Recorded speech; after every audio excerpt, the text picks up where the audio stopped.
Hi, I'm Ashley Polson. Welcome to our presentation of the many fallacies.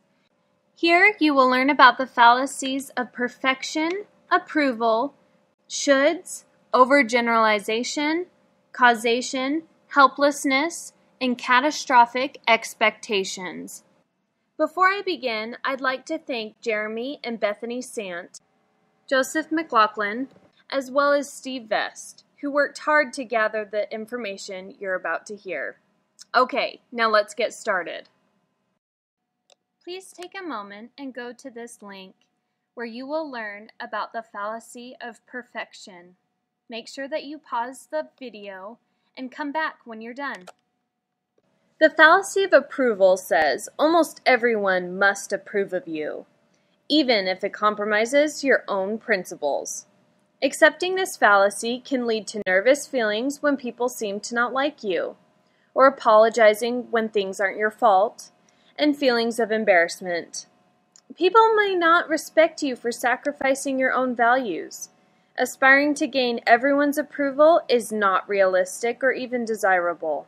This isn't, however, the green light to just become self-centered. Just don't lose yourself in the quest for approval.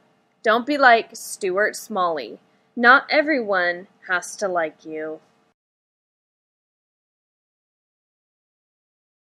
The fallacy of shoulds is whenever you find yourself correcting behavior by saying someone should or shouldn't do this or that.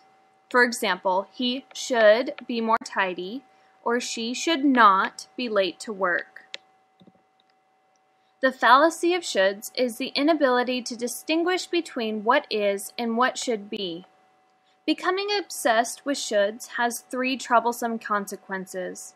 First, it leads to unnecessary unhappiness, for people who are constantly dreaming about the ideal are seldom satisfied with what they have or who they are. A second drawback is that merely complaining without acting can keep you from doing anything to change unsatisfying conditions. A third problem with shoulds that you impose on others is that this sort of complaining can build a defensive climate with others, who will resent being nagged. The story of the blind men and the elephant originated in India and is used to demonstrate either the relativity or the inexpressible nature of truth. The blind man who feels a leg says the elephant is like a pillar. The one who feels the tail says the elephant is like a rope. The one who feels the trunk says the elephant is like a tree branch. The one who feels the ears says the elephant is like a hand fan. The one who feels the belly says the elephant is like a wall. And the one who feels the tusks says the elephant is like a solid pipe.